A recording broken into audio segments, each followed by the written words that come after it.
আসসালামু আলাইকুম। তারুণ্যের বাংলাদেশ আয়োজিত ইফতার ও দোয়া মাহফিলের আয়োজন করা হয়েছে সাভারে। উক্ত দোয়া মাহফিলে সাভারে রাজনৈতিক বিভিন্ন নেতাকর্মী উপস্থিত ছিলেন। প্রধান অতিথি হিসাবে উপস্থিত ছিলেন সাভারের জননন্দিত নেতা মোহাম্মদ খোরশেদ আলম। সকল নেতাকর্মী বক্তব্যে বলেন, মোহাম্মদ খোরশেদ আলম সাভার পৌরসভাকে সুন্দর ও স্মার্ট পৌরসভা গড়ে তুলতে বিশেষ ভূমিকা রাখবেন। তিনি সাভারের জনগণের খেদমত করার চেষ্টা করবেন। ওনার সকল সেবামূলক কাজে তারুণ্যের বাংলাদেশের প্রতিটি সদস্য সর্বাত্মকভাবে পাশে থেকে সার্বিক সহযোগিতা করবেন বলে আশ্বাস দিয়েছেন। এবং তার বিস্তারিত তুলে ধরবেন। আমি এই সংগঠনের উত্তর ভবিষ্যৎ সমৃদ্ধি কামনা করে আমি আমার সংক্ষিপ্ত বক্তব্য এখানে শেষ করছি। আসসালামু আলাইকুম। আমাদের প্রত্যেকে আমরা রাজনীতি করি, এই রাজনীতির মধ্যে আমাদের প্রত্যেকের মানুষেরই কিছু ব্যক্তিগত দায়বদ্ধতা থাকে, কিছু সামাজিক দায়বদ্ধতা থাকে। সে জায়গা থেকে সাভার পৌরসভার আহ্বায়ক অ্যাডভোকেট মেহেদী হাসান মাসুম এবং পৌরসভা স্বেচ্ছাসেবক দলের সিনিয়র যুগ্ম আহ্বায়ক দেলোয়ার হোসেন মাতবরের নেতৃত্বে মূলত এই সামাজিক প্রতিষ্ঠান আত্মপ্রকাশ ঘটেছে, যার মূল পৃষ্ঠপোষক সাভারের গণমানুষের নেতা, সাভারের তিনবারের নির্বাচিত কাউন্সিলর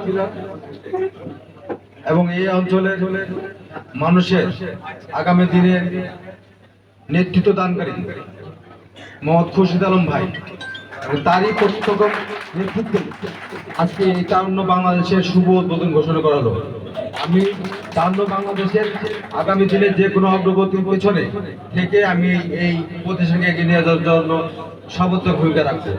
প্রিয় নেতৃবৃন্দ, আজকে এই অনুষ্ঠানে ইতিমধ্যে আপনাদের মাঝে উপস্থিত আছেন ঢাকা জেলা বিএনপির সাবেক যুগ্ম সম্পাদক, ঢাকা জেলা যুবদলের সিনিয়র যুগ্ম কাউন্সিলর মোহাম্মদ খোরশেদ আলম ভাই, যিনি আগামী দিনে বিএনপি নেতৃত্ব দিবেন। তারই নেতৃত্বে পথ ধরে আমার সাভার থানা, সাভার পৌরসভা এবং আশুল থানা স্বেচ্ছাসেবক দলের যে সমস্ত নেতাকর্মী, ছাত্র দল, যুব দলের যে সমস্ত নেতাকর্মী, কৃষক দলের যে সমস্ত নেতাকর্মী, ওলামা দলের যে সমস্ত নেতাকর্মী আজকে এখানে উপস্থিত হয়েছে, তাদের প্রত্যেকের পক্ষ থেকে আমি খোরশেদের প্রতি আকুণ্ঠ সমর্থন জ্ঞাপন করছি। সেই সাথে আমরা প্রত্যেকে তার আগামী দিনে পথ চলার পেছনে যা যা করণীয়, ইনশাআল্লাহ তারুণ্য বাংলাদেশ এবং আমাদের এই সাভার অঞ্চলে প্রত্যেকটা মানুষের ঘর থেকে আমরা প্রত্যেকটা মানুষের আত্মনাদ তুলে দেওয়ার জন্য আমরা খোরশেদ ভাইকে বেছে নিয়েছি। কারণ খোরশেদ মানুষের কথা বলে, গণমানুষের কথা বলে। এই গণমানুষের কথা বলা থেকে কিন্তু তার উৎপত্তি। দীর্ঘদিনের রাজনৈতিক ক্যারিয়ার আমি যতটুকু দেখেছি, আমি তার প্রতি আমি কৃতজ্ঞ। আমার রাজনৈতিক ক্যারিয়ার আমি সবচেয়ে বেশি পৃষ্ঠপোষকতা পেয়েছি, সবচেয়ে বেশি সাহায্য পেয়েছি, সবচেয়ে বেশি ভালোবাসা পেয়েছি। যখন কেউ ছিল না তখন আমি ওনার হাত ধরে পথ চলেছি।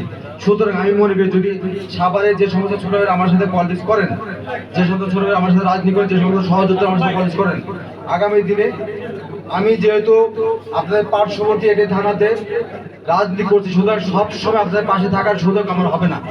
এই জায়গা থেকে, এই দৃষ্টিকোণ থেকে আপনাদের সাথে আমি আমার বড় ভাইকে তুলে দিলাম। তিনি আপনাদের সাথে থেকে আপনাদের প্রত্যেকের জীবন আমাদের সমস্যা আজকের এই দোয়া মাহফিলে আমাদের সংগ্রামী নেতা, সাভার পৌরসভা থেকে বারবার নির্বাচিত সাবেক কাউন্সিলর, আমাদের খুব কাছের বড় ভাই জনাব খোরশেদ আলম ভাই সহ উপস্থিত সকল নেতৃবৃন্দ, আসসালামু আলাইকুম। আজকে বক্তব্য বেশি না, আজকে শুধু একটাই কথা,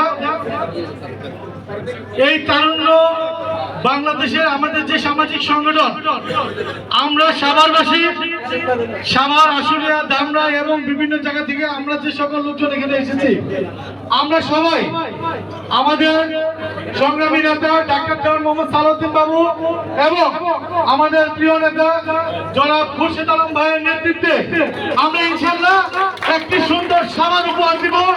এই আশাবাদ ব্যক্ত করে আমি আমার বক্তব্য শেষ করছি। এই পর্যায়ে আপনাদের সামনে বক্তব্য নিয়ে আসবেন সাভারের গণমানুষের নেতা জনাব মোহাম্মদ খোরশেদ আলম ভাই। আপনারা সবাই করতাল দিয়ে তাকে স্বাগত জানান।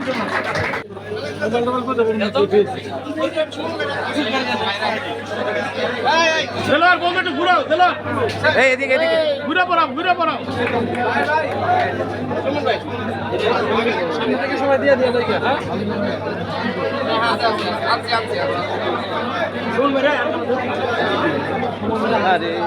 ভাই ভাই